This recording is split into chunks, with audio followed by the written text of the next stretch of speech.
স্বাগত জানাচ্ছি RTV সন্ধ্যার সংবাদে। পুরোটা সংবাদ জুড়ে আপনাদের সাথে রয়েছে আমরা দুজন, আমি নুসরাত সুজানা এবং একই সাথে রয়েছে আমি আফসানা সুরাইয়া। সংস্কারের উদ্দেশ্য হওয়া উচিত মানুষের ভাগ্য পরিবর্তন, কর্মসংস্থান সৃষ্টি করে আয় রোজগারের ব্যবস্থা নিশ্চিত করা প্রয়োজন বলে মনে করেন বিএনপির ভারপ্রাপ্ত চেয়ারম্যান তারেক রহমান। রাষ্ট্র মেরামতে বিএনপির ৩১ দফা কর্মসূচি বাংলাদেশের আর্থসামাজিক উন্নয়নকে নতুনভাবে সংজ্ঞায়িত করবে, আশার আলো দেখাবে পরিবর্তনকারী গণমানুষকে। মাইদুর রহমান রুবেলের রিপোর্ট জানাচ্ছেন এআর বাদল। রাষ্ট্র কাঠামো মেরামতের ৩১ দফা প্রস্তাবনা নিয়ে এ সেমিনার বিএনপির। রাজধানীর বনানীর একটি হোটেলে রাষ্ট্র সংস্কার প্রস্তাবনায় নাগরিক ভাবনা শীর্ষক অনুষ্ঠানে যোগ দেন রাজনীতিবিদ, শিক্ষক, বুদ্ধিজীবী ও সুশীল সমাজ সহ বাংলাদেশে নিযুক্ত বিভিন্ন দেশের কূটনীতিক। যারা সরকার গঠন করলো তারা জনবিচ্ছিন্ন হয়ে গেল, স্বৈরাচার হয়ে গেল। সেমিনারের শুরুতে স্বাগত বক্তব্যে বিএনপি মহাসচিব মির্জা ফখরুল ইসলাম আলমগীর বলেন, অন্তর্বর্তী সরকার যে রাষ্ট্র সংস্কারের উদ্যোগ নিয়েছে সেখানে বিএনপি ঘোষিত ৩১ দফার অনেকটাই মিল রয়েছে। আসুন আমরা দেশের জনগণের মৌলিক রাজনৈতিক ও নাগরিক অধিকার রক্ষায় সংস্কারের বিষয়ে বিএনপি ঘোষিত ৩১ দফার সাথে ঐক্যমতের সুর ছিল সবার বক্তব্যেই। সর্বসময় সংস্কার চলবে। প্রধান অতিথির বক্তব্যে বিএনপির ভারপ্রাপ্ত চেয়ারম্যান তারেক রহমান অঙ্গীকার করে বলেন, কোন সরকারই যেন স্বৈরাচার হয়ে উঠতে না পারে, সে কারণে প্রধানমন্ত্রী সহ সবাইকে জবাবদিহিতার আওতায় রাখা হবে। আমাদের রাষ্ট্র পরিচালনা ভিত্তি হবে rule of law, human rights and freedom of expression. আমরা মনে করি একটি দেশে নির্বাচিত সরকারের প্রথম কাজ হচ্ছে রাষ্ট্রকে নিয়মতান্ত্রিক উপায় পরিচালনা করা, যেন রুলস বেস অর্ডার ঠিক থাকে। রাষ্ট্রে যদি রুল অফ ল থাকে, অ্যাকাউন্টেবিলিটি এন্ড গুড গভর্নেন্স থাকে, তাহলে ন্যাচারালি সেখানে সাস্টেনেবল এবং ইনক্লুসিভ ডেভেলপমেন্ট হবে। আওয়ামী লীগের মতন পরিবারতন্ত্র বা অলিগার্কি তৈরি হবে। বিএনপি ক্ষমতায় গেলে গণমাধ্যমের স্বাধীনতার নিশ্চয়তা সহ আওয়ামী লীগের মতো পরিবারতান্ত্রিক রাষ্ট্র কাঠামো তৈরি না করারও প্রতিশ্রুতি দেন তারেক রহমান। আমরা নিশ্চিত করতে চাই, সর্বোচ্চ চেষ্টা থাকবে আমাদের, আগামী বাংলাদেশে আর কোন ব্যক্তি, এমনকি প্রধানমন্ত্রী স্বৈরাচারী হয়ে ক্ষমতার অপব্যবহার করতে না পারে বা পারবে না। রাষ্ট্রের সর্বোচ্চ পর্যায় থেকে শুরু করে সরকারের প্রতিটি লেভেলে চেষ্টা করা হবে নিশ্চিত করতে কেউ জবাবদিহিতার ঊর্ধ্বে নয়। সেমিনারের সভাপতি বিএনপি মহাসচিব আবারও তার বক্তব্যে সব শ্রেণী পেশার মানুষকে ঐক্যবদ্ধ হয়ে দেশ গঠনে ভূমিকা রাখার আহ্বান জানান। আমাদের ঐক্যবদ্ধ প্রচেষ্টায় আমরা সফলতা লাভ করেছি। এই সফলতা যখনই পূর্ণতা পাবে, যদি আমরা সত্যিকার অর্থেই একটি লিবারেল ডেমোক্রেসিকে আমরা এস্টাবলিশ করতে পারি। এআর বাদল, RTV, ঢাকা। ৫ কর্মদিবসের মধ্যে গণঅভ্যুত্থানে আহতদের চিকিৎসার রূপরেখা ঘোষণা করা হবে বলে জানান তথ্য ও সম্প্রচার উপদেষ্টা নাহিদ ইসলাম। তিনি বলেন, জুলাই আন্দোলনে আহতদের সুচিকিৎসার দাবি করে আদায় করার বিষয় নয়। আহতদের আন্দোলন অনাকাঙ্ক্ষিত বলে মন্তব্য করেন তিনি। বলেন, রাষ্ট্রের উচিত তাদের যথাযথ মর্যাদা দেয়া। সন্ধ্যায় সচিবালয়ে জুলাই অভ্যুত্থানে আহতদের সঙ্গে বৈঠক শেষে এসব কথা জানান তিনি। তথ্য উপদেষ্টা বলেন, বারবার নির্বাচন করে আহত নিহতদের থেকে ফোকাস নষ্ট করা হচ্ছে।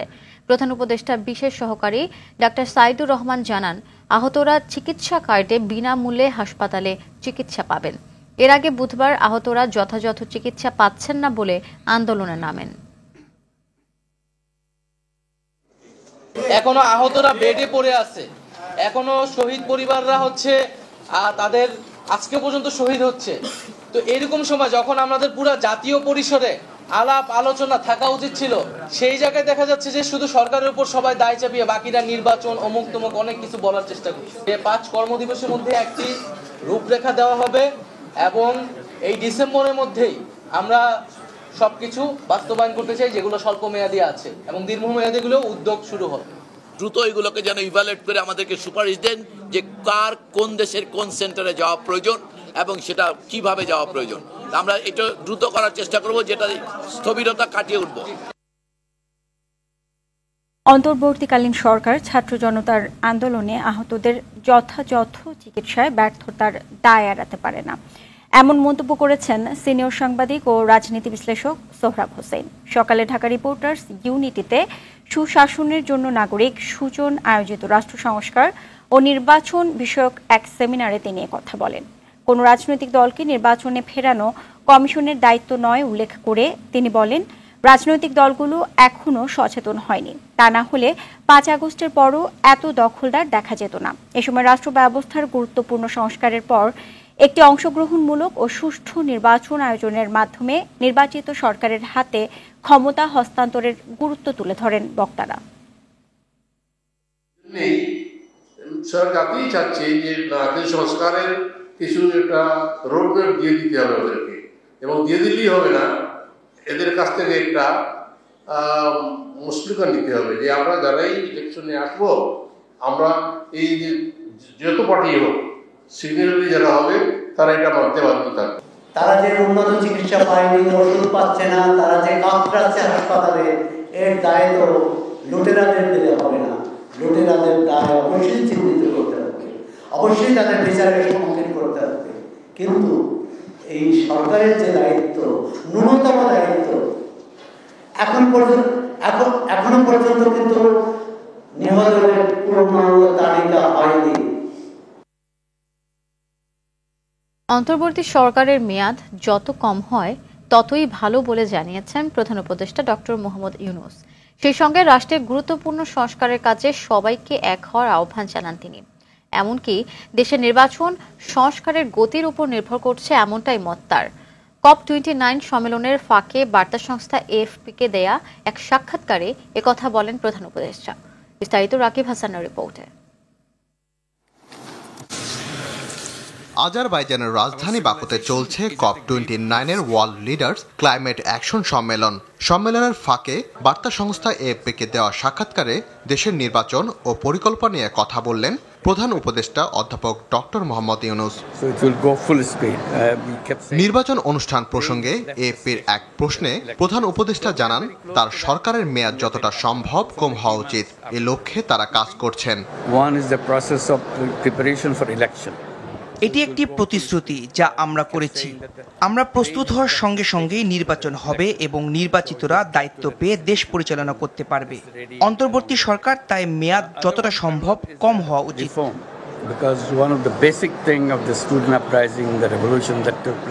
নির্বাচন প্রসঙ্গে তিনি আরো জানান, আগে কিছু সংস্কার প্রয়োজন। সংস্কারের গতি ঠিক করবে নির্বাচন কত দ্রুত হবে। আমরা দ্রুত নির্বাচন দিতে চাই, তবে সংস্কার কাজে সবাইকে এক হতে হবে। সংস্কারের গতি ঠিক করবে নির্বাচন কত দ্রুত হতে পারে। এদিকে বুধবার দুপুরে জাতিসংঘ মহাসচিব অ্যান্তোনিও গুতেরেসের সঙ্গে LDC উচ্চ পর্যায়ের বৈঠক করেন প্রধান উপদেষ্টা। এখানে জলবায়ু সংকট মোকাবেলায় এবং পৃথিবী ও মানুষের কল্যাণকর সভ্যতার জন্য নতুন একটি অর্থনৈতিক কাঠামো গড়ার আহ্বান জানান তিনি। রাকিব হাসান, RTV। এদিকে আজারবাইজান প্রেসিডেন্ট ইলহাম আলিয়েভের সঙ্গে সাক্ষাৎ করেছেন অন্তর্বর্তী সরকারের প্রধান উপদেষ্টা ডক্টর মোহাম্মদ ইউনূস। আজারবাইজানের স্থানীয় সময় সকালে COP29 সম্মেলন কেন্দ্রের সাইট লাইনে বৈঠক করেন তারা। এ সময় পারস্পরিক স্বার্থ সংশ্লিষ্ট নানা বিষয়ে আলোচনা করেন। প্রধান উপদেষ্টা জলবায়ু সম্মেলনে অংশগ্রহণের লক্ষ্যে বর্তমানে 4 দিনের সরকারি সফরে বাকুতে অবস্থান করছেন। সেখানে বিশ্ব নেতাদের সাথে সাক্ষাৎ ও বৈঠক করছেন অধ্যাপক ইউনূস। সম্মেলনের ফাঁকে বিভিন্ন অধিবেশনে অংশগ্রহণ করছেন এবং আয়োজিত বিভিন্ন অনুষ্ঠানে বক্তব্য রাখছেন তিনি।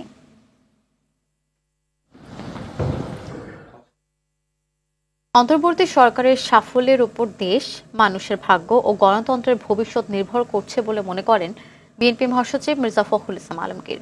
দ্রুত নির্বাচনের ব্যবস্থা করলে বিএনপির পূর্ণ সমর্থন থাকবে বলে জানান তিনি।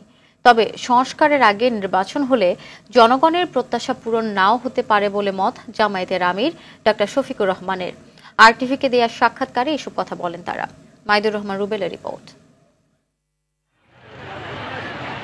দলীয় সরকারের অধীনে গত 3টি জাতীয় সংসদ নির্বাচনকে শুধু প্রশ্নবিদ্ধ করেনি আওয়ামী লীগ, পুরো নির্বাচনী ব্যবস্থাকেই ধ্বংস করে দিয়েছে, এমনটাই মনে করে দেশের অন্যতম দুই রাজনৈতিক দল বিএনপি ও জামায়াত ইসলামী।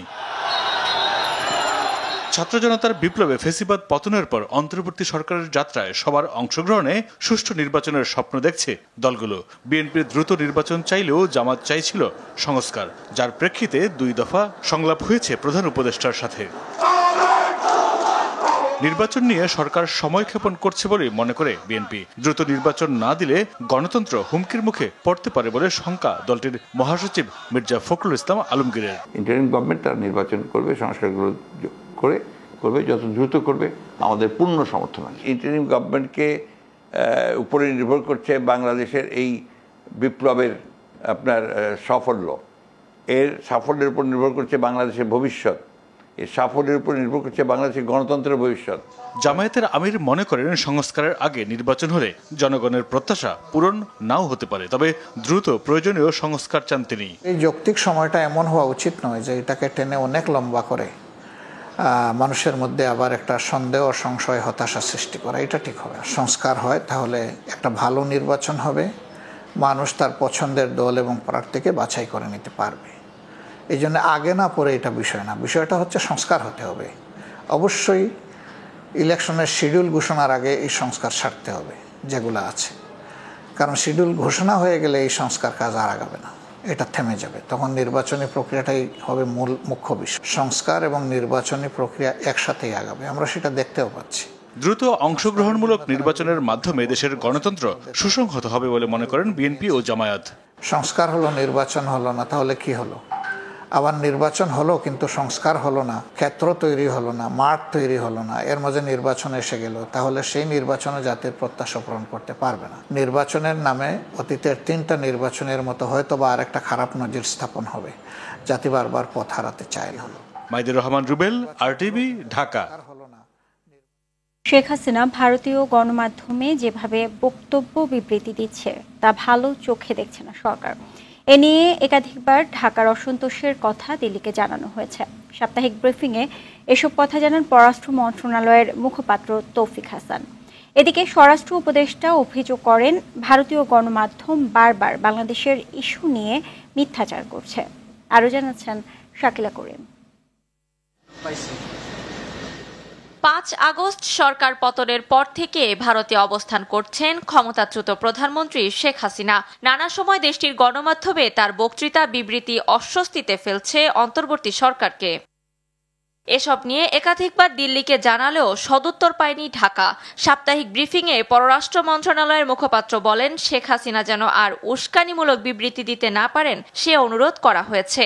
ধারাবাহিকভাবে রাজনৈতিক বিবৃতি বক্তব্য দিচ্ছেন, সেটি বাংলাদেশ সরকার ভালোভাবে দেখছে না।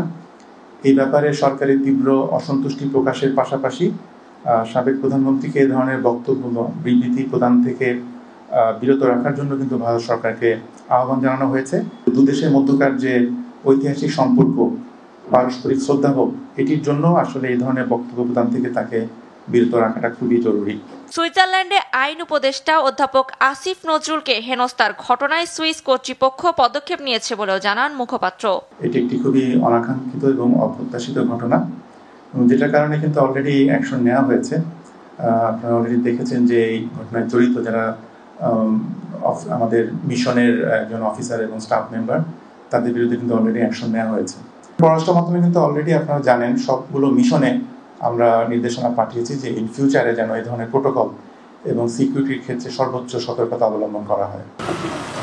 বরিশাল বিভাগের আইন শৃঙ্খলা সংক্রান্ত সভা শেষে স্বরাষ্ট্র উপদেষ্টা অভিযোগ করেন ভারতীয় গণমাধ্যম বাংলাদেশের বিরুদ্ধে মিথ্যাচার করছে। ভারতীয় গণমাধ্যম ডেইলি আমাদের সম্বন্ধে অপপ্রচার করতেছে। আপনারা এই ব্যাপারে আপনারা সবসময় সজাগ থাকবেন। তারা কিন্তু মিথ্যা রিপোর্ট ডেইলি দিয়ে যাচ্ছে। সম্প্রতি মিথ্যা মামলা দিয়ে অনেকে সুবিধা নিতে চাইছেন। মামলা মিথ্যা প্রমাণ হলে বাদীর বিরুদ্ধে ব্যবস্থা নেওয়ারও নির্দেশ দেন স্বরাষ্ট্র উপদেষ্টা। যারা এরকম কেস করে তাকে অ্যাকশন নেওয়া হবে। শাকিলা করিম, আরটিভি, ঢাকা। কুইক রেন্টাল আইন নামে পরিচিত বিদ্যুৎ ও জ্বালানি দ্রুত সরবরাহ বৃদ্ধি আইনের দায়মুক্তি ও মন্ত্রীর একক সিদ্ধান্ত সংক্রান্ত বিধান অবৈধ ও বাতিল ঘোষণা করে রায় দিয়েছে হাইকোর্ট। বিদ্যুতের কোনো চুক্তি নিয়ে প্রশ্ন তোলা যাবে না, এই ধারাও বাতিল করা হয়েছে। আইনজীবী শাহদিন মালিক বলেন, দুর্নীতির বৈধতা দিতেই আইনটি করেছিল আওয়ামী লীগ সরকার, যা জনগণের ক্ষমতার সঙ্গে সাংঘর্ষিক। দেখুন অধরা ইয়াসমিনের রিপোর্ট।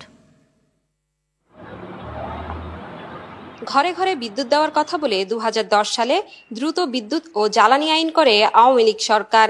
এ আইনের বলে যা কিছু করা হবে এ নিয়ে প্রশ্ন তোলা যাবে না। ক্রয় সংক্রান্ত বিষয়ে বিদ্যুৎ ও জ্বালানি মন্ত্রীকে দেওয়া হয় একক ক্ষমতা। গেল 5 আগস্টের পর আইনের দুটি ধারা চ্যালেঞ্জ করে হাইকোর্টে রিট হয়। বৃহস্পতিবার দায়মুক্তি ও মন্ত্রীর একক ক্ষমতা অবৈধ ও বাতিল ঘোষণা করেন হাইকোর্ট। 100 মেগাওয়াটের বিদ্যুৎ কেন্দ্র সে 20 মেগাওয়াট সাপ্লাই দিচ্ছে, কিন্তু 100 মেগাওয়াটেরই টাকা পাবে। অর্থাৎ এটা আসলে এটা লুটপাটের বিশেষ বিধান আইন হয়ে গেছে। তো ওই জন্যই আদালত এই 6(2)কে অসাংবিধানিক ঘোষণা করেছেন। এই যে এটা কোনো আনলিমিটেড অসীম ক্ষমতা এক ব্যক্তিকে দেওয়া হয়েছে, এইটা একটা প্রজাতন্ত্রে হতে পারে না। শাহদিন মালিক বলেন, লুটপাটকে আইনি ভিত্তি দিতে ও আওয়ামী লীগের ঘনিষ্ঠ ব্যবসায়ীদের সুবিধা দিতেই এই আইন করা হয়েছিল। চুক্তি বললাম যে আপনি বিদ্যুৎ উৎপাদন করেন না করেন, আপনার বিদ্যুতের সব পয়সা দিব। এটা তো একটা লুটপাটের চরম একটা ব্যবস্থা, যেটাকে লুটপাটটাকে আইনি একটা ভিত্তি দিয়েছে। 9 ধারা যেটা আদালতের এখতিয়ার রহিত করেছে, এই ধরনের কোনো আইন সংবিধানের অধীনে হতে পারে না। রেন্টাল ও কুইক রেন্টাল বিদ্যুৎ কেন্দ্রগুলো কিভাবে চলবে সে নিয়েও পর্যবেক্ষণ দিয়েছেন হাইকোর্ট। বিদ্যুৎ উৎপাদন বাড়াতে প্রয়োজনীয় ব্যবস্থা নিতে বলে আদালত। এ আদেশের ফলে সরকার চাইলে বিদ্যুতের যে কোনো চুক্তি বাতিল করতে পারবে। অধরা ইয়াসমিন, RTV, ঢাকা। পৃথক দুটি হত্যা মামলায় গ্রেপ্তার সাবেক সংসদ সদস্য সোলাইমান সেলিম ও আলী আজমকে কারাগারে পাঠানোর আদেশ দিয়েছেন আদালত। ঢাকার মেট্রোপলিটন ম্যাজিস্ট্রেট আওলাদ হোসেন মোহাম্মদ জোনায়েদ এই আদেশ দেন। পুরান ঢাকার চুরিহাট্টায় রাকিব হাওলাদার নামে এক কিশোর হত্যা মামলায় সোলাইমান সেলিমকে আদালতে হাজির করে 10 দিনের রিমান্ড চায় পুলিশ। এ সময় মামলার মূল নথি না থাকায় রিমান্ড শুনানি পিছিয়ে তাকে কারাগারে পাঠানোর নির্দেশ দেন আদালত। গত 5 আগস্ট রাকিব হাওলাদার গুলিবিদ্ধ হওয়ার পর চিকিৎসাধীন অবস্থায় মিডফোর্ড হাসপাতালে মারা যায়। গত 23 সেপ্টেম্বর নিহতের বাবা জাহাঙ্গীর হোসেন বাদী হয়ে চকবাজার থানায় মামলা করেন। বান্দরবানের রুমায় কুকিচেন ন্যাশনাল ফ্রন্ট KNF এর একটি আস্তানা ধ্বংস করেছে সেনাবাহিনী। এ সময় অভিযান চালিয়ে আস্তানা থেকে AK-47 রাইফেল সহ বিপুল পরিমাণ অস্ত্র ও গোলাবারুদ উদ্ধার করা হয়েছে। ভোরে রুমা উপজেলার মুনলাইন পাড়ার একটি গহীন পাহাড়ে এই অভিযান চালানো হয়। সেনাবাহিনী জানায়, মুনলাইন পাড়ার একটি গহীন পাহাড়ে KNF সন্ত্রাসীরা অবস্থান করছে গোপন খবরে অভিযান চালানো হয়। এ সময় KNF সন্ত্রাসীরা গুলি ছুটতে ছুটতে পালিয়ে যায়। আস্তানা থেকে বিপুল পরিমাণ অস্ত্র, গোলাবারুদ, বিস্ফোরক তৈরির সরঞ্জাম, ওয়াকি-টকি সেট ও ইউনিফর্ম উদ্ধার করা হয়। আমন ধান বাজারে এলে চালের দাম কমতে শুরু করবে বলে জানান খাদ্য উপদেষ্টা আলী ইমাম মজুমদার। তিনি বলেন, 17 নভেম্বর থেকে আমন ধান সংগ্রহ করা হবে। বিকেলে খাদ্য অধিদপ্তরে খাদ্য পরিস্থিতি নিয়ে সমন্বয় সভা শেষে এসব কথা বলেন তিনি। এবার 5.5 লাখ মেট্রিক টন ধান সংগ্রহের পাশাপাশি 1.5 লাখ টন ধান ও গম আমদানি করা হবে। উপদেষ্টা বলেন, চলতি বছর আমনের বাম্পার ফলন হয়েছে। এবার আমনের দাম কেজি প্রতি 3 টাকা বাড়ানো হয়েছে।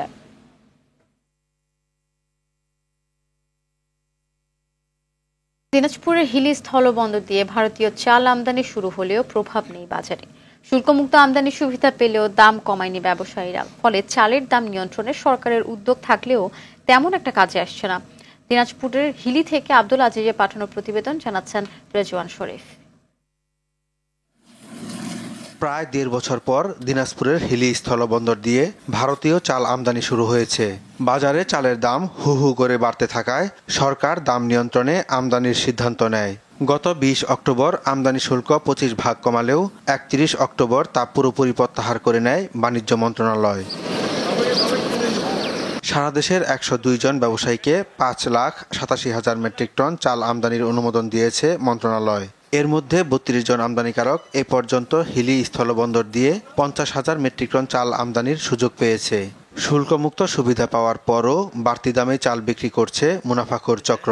ইন্ডিয়া থেকে চাল আসতেছে, এসে যদি আমরা সাশ্রয় না পাই, আমাদের বাংলাদেশে যদি বাজার নিয়ন্ত্রণ না হয়, তাহলে আমরা এই চাল নিয়ে করব কি? ইন্ডিয়া থেকে চাল ঢুকেছে আপনার তো চালের দাম তো কমেনি। ভরা মৌসুমে চালের দাম এত বেশি, আমরা চলবো কিভাবে? আমাদের যেভাবে ব্যয় বাড়তেছে তেমন তো আয় হচ্ছে না। আমরা মাল কিনতে যাই, পোর্টে দেখি যে সম্পাকাঠির 72 টাকা দাম চাই, তারপর স্বর্ণ ফাইভ চাই আপনার 54 টাকা।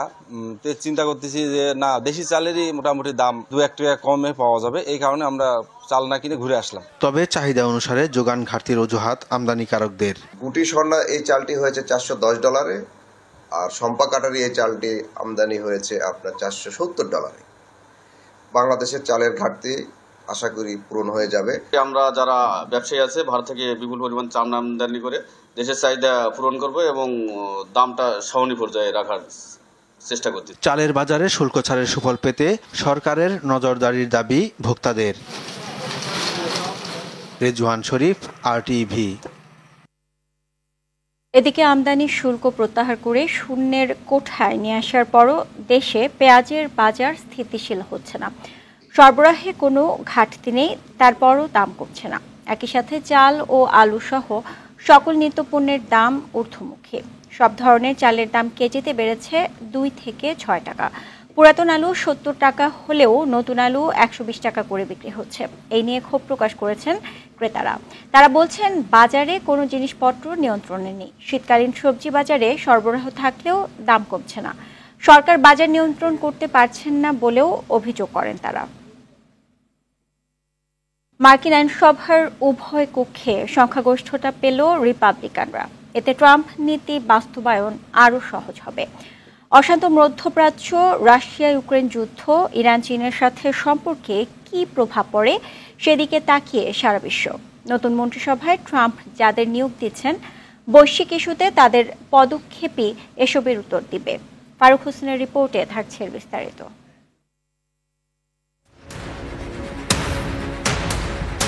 দ্বিতীয় মেয়াদে ট্রাম্প প্রশাসনের পররাষ্ট্রমন্ত্রী হচ্ছেন ফ্লোরিডার সিনেটর মার্কো রুবিও। ট্রাম্পের এ নিয়োগ অনুমোদন করবে মার্কিন আইনসভার উচ্চকক্ষ সিনেট, যেখানে আগেই বিজয় নিশ্চিত করেছে রিপাবলিকানরা। তাই এ নিয়োগ চ্যালেঞ্জের মুখে পড়ার সম্ভাবনা নেই। মার্কো রুবিও পররাষ্ট্রমন্ত্রী হলে ভয়াল রূপ নিতে পারে গাজায় ইসরায়েলি আগ্রাসন। গাজায় যুদ্ধবিরতি বিরোধিতাকারী রুবিও চান পুরো হামাসকে নির্মূল করুক ইসরায়েল। দ্বিতীয় ট্রাম্প যুগে আরও অবনতি ঘটতে পারে ইরান যুক্তরাষ্ট্র উত্তেজনার। ইরানকে সন্ত্রাসী রাষ্ট্র বলে অভিহিত করেছেন মার্কো রুবিও। চলতি বছরের শুরুতে ইসরায়েলে ইরানি হামলার পর দেশটিতে শক্তিশালী হামলার আহ্বান জানিয়েছিলেন তিনি। নতুন মার্কিন প্রশাসন হতে যাচ্ছে চীন বিরোধী। বেইজিংকে সবচেয়ে বড় ও উন্নত প্রতিপক্ষ হিসাবে অভিহিত করেন রুবিও। যুক্তরাষ্ট্র আগে এত বড় শত্রুর মুখোমুখি হয়নি বলেও মন্তব্য তার। বাণিজ্যের পাশাপাশি তাইওয়ান প্রশ্নে দুদেশের উত্তেজনা বাড়ার সম্ভাবনাও প্রকট। তবে রাশিয়া ইউক্রেন যুদ্ধ থামাতে ট্রাম্প প্রশাসনকে কার্যকর ভূমিকায় দেখা যেতে পারে। এরই মধ্যে যুদ্ধ বন্ধের আহ্বান জানিয়েছেন ট্রাম্পের নতুন পররাষ্ট্রমন্ত্রী। তবে বিপাকে পড়বে কিয়েভ, কারণ ইউক্রেনকে দেয়া সামরিক সহায়তা বন্ধ করে দেবে ওয়াশিংটন। এরই মধ্যে পুরো কংগ্রেসের নিয়ন্ত্রণ পেল রিপাবলিকান পার্টি। আইনসভার উচ্চকক্ষ সিনেটে নির্বাচনের পরপরই ট্রাম্পের সংখ্যাগরিষ্ঠতা নিশ্চিত হয়েছিল। এবার নিম্নকক্ষেও পেলেন সংখ্যাগরিষ্ঠতা। ফলে নীতি বাস্তবায়নে কোনো বাধাই রইল না ট্রাম্পের সামনে। ফারুক হোসেন, RTV। প্রয়াত দাবাড়ু গ্র্যান্ড মাস্টার জিয়াউর রহমানের পরিবারকে আর্থিক সহায়তা করে পাশে দাঁড়িয়েছেন বাংলাদেশ ক্রিকেট দলের সাবেক অধিনায়ক তামিম ইকবাল। বৃহস্পতিবার মিরপুর শেরেবাংলা ক্রিকেট স্টেডিয়ামের ইনডোরে জিয়ার স্ত্রী তাসমিন সুলতানা লাবণ্য ও ছেলে ফিদে মাস্টার তাহসিন তাজওয়ার জিয়ার হাতে 5 লক্ষ টাকার চেক তুলে দেন তিনি। গত 5 জুলাই জাতীয় দাবা চ্যাম্পিয়নশিপ চলাকালীন হৃদরোগে আক্রান্ত হয়ে খেলার মাঝেই মৃত্যুবরণ করেন জিয়া। এরপর থেকে আর্থিক সমস্যায় দিন কাটানো তার পরিবারের পাশে দাঁড়ানোর সিদ্ধান্ত নেন তামিম। সন্ধ্যার সংবাদ এ পর্যন্তই। রাতের সংবাদ 11:15টায় দেখার আমন্ত্রণ রইল। এখন সাথে থাকার জন্য ধন্যবাদ সবাইকে।